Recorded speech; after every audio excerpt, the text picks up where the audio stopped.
justifiably calls a revolution. But in terms of our domestic policy, this is a traditional thing already, 6 years with much less success and problems mounting. There are strike committees working at 17 enterprises in Russia, and there is a $600 million ruble debt in salary funds, according to Komsomolskaya Pravda. Prices are rising again in Petersburg, where free prices have been introduced on dairy products and sugar.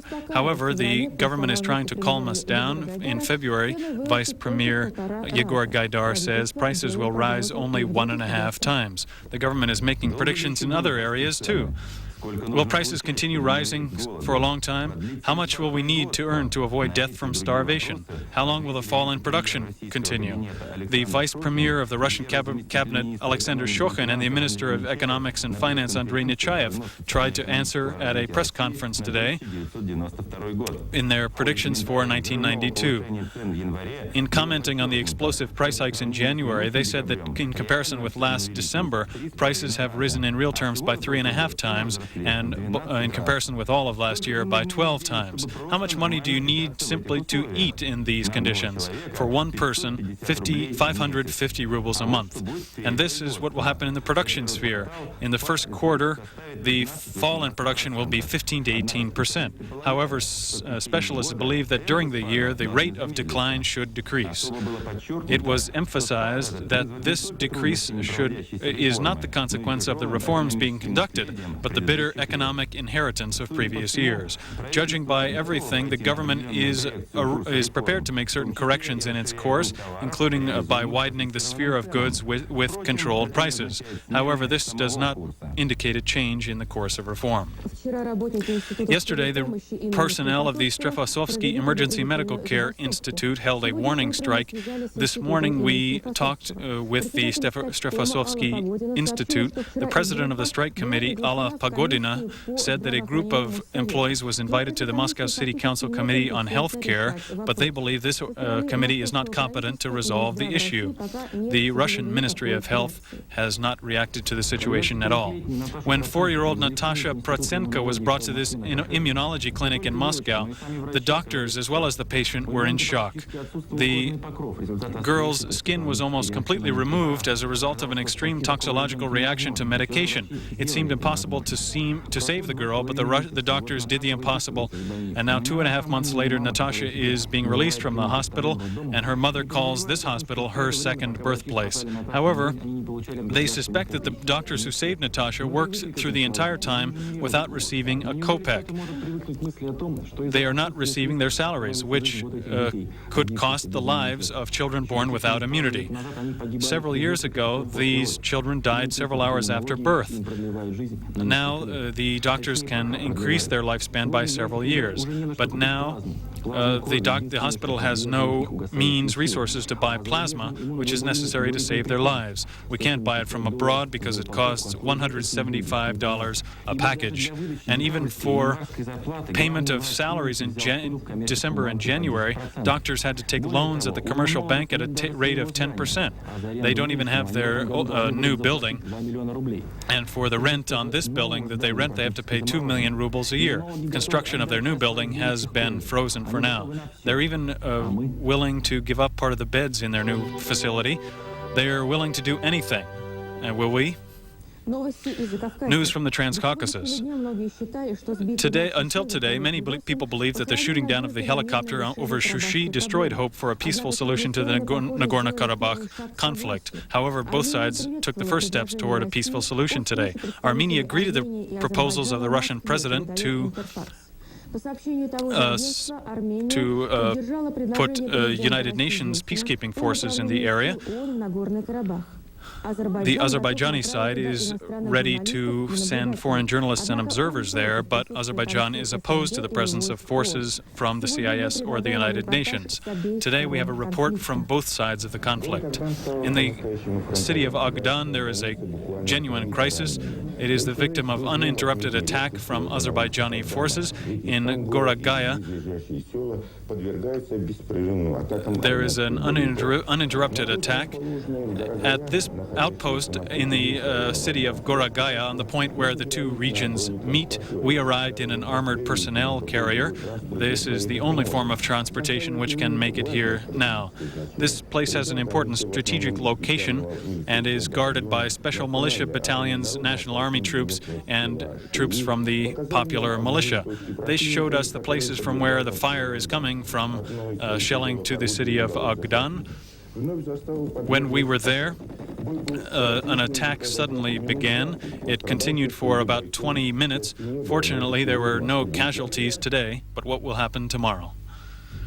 Often the people who deserve to be shown are left off camera, including these workers of the Armenian helicopter company, who are the only connection which saves lives in this Nagorno-Karabakh. They bring in food, medicine for these defenders who are cut off from the outside world, and they take back the wounded. The conflict in Karabakh, and this has been said many times, has reached a critical level.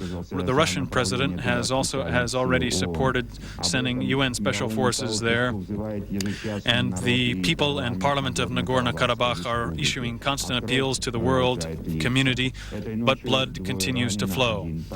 In this battle, 2 people were wounded and 1 was killed. The atmosphere is somewhat calm now, but this is only a temporary lapse. There are new accumulations of forces and military hardware all along the Armenian-Azerbaijani border. The situation in Georgia last night was relatively calm. There were large meetings in the Abkhazian city of Gali, where units of the National Guard entered yesterday. In Sukhumi, deputies from the Abkhazi Supreme Soviet are meeting with the Railroad Workers Strike Committee, who have blockaded rail traffic into Abkhazia. Representatives of... we received reports today from Tbilisi correspondents who paint a picture of the events of the recent days. We're all children of the Georgian land. Can we divide our mother? Can we divide up our land? But after the law passed by the Military Council on increasing measures to enforce the curfew, and after the tragic dispersal of the big meeting on February 2nd, there are no more big meetings in the city. However, cases of terrorist acts are increasing. We are defenseless from our own fellow city residents and our fellow Georgians. It's sad, but it's true. And even the military personnel of the CIS army complain about this. So what are peaceful residents to do? Take a hunting rifle in their hands and defend their own homes? This is why people are in favor of extending the powers of the military council. And the commandant of the city, Gela Lanchala, issued an order nominating district military commandants throughout the city. The power of the military council, despite the declaration of the Charter 91 group demanding to abolish the military council immediately, the military council will remain in charge until the full stabilization of the situation. The Soviet Union army, having become an army without a country, is dividing itself up among the various republics, and military property is also being divided, and this process is becoming uncontrolled and dangerous, especially in the hotspots. One example is the Transcaucasus, where Chechen Republic President Jakhar Dudayev is creating his own army. Chechen powers have decided to take under their own control all military units positioned there, and they attempted to make all former Soviet troops take an oath on the Quran to Chechen Republic and its president Dudayev. There were very few people who wanted to do this, therefore the forces in Grozny have to get by with volunteers so far. They're obtaining weapons in various ways. The most simple way is to attack barracks and seize them, but there are also other ways. For example, 6,000 kilometers away in the Far East, there is information about a sale to Chechen forces of rocket launchers. They say that this rocket launcher has already been brought into Chechen on a Japanese Toyota truck. There is similar activity happening on both sides of the Caucasus Ridge. People are either seizing or buying weapons, and the governments are attempting to nationalize the troops that are located there. The events are already touching the West. Soviet army units placed in Azerbaijan have appealed to NATO in the hopes that the West will become the middleman in this conflict because they've been forced to take another oath. Maybe the West will help us in this as well. The Crimea has become one of the hot spots, too, in recent days. This situation could either stabilize or worsen Ukrainian-Russian relations, and there is also a European geopolitical factor involved. The issue of the Crimean territory is being decided in Kiev and Moscow. And what do they think in Simferopol? A delegation of the Ukrainian Supreme Soviet arrived today under the leadership of Deputy Speaker Grinyovin. The consideration of this issue does not indicate the redrawing of boundaries. Today, we should not substitute the acts of the type of 1854 with new acts of the 1992 type. What I mean is deciding the issue without the participation of the people of the Crimea.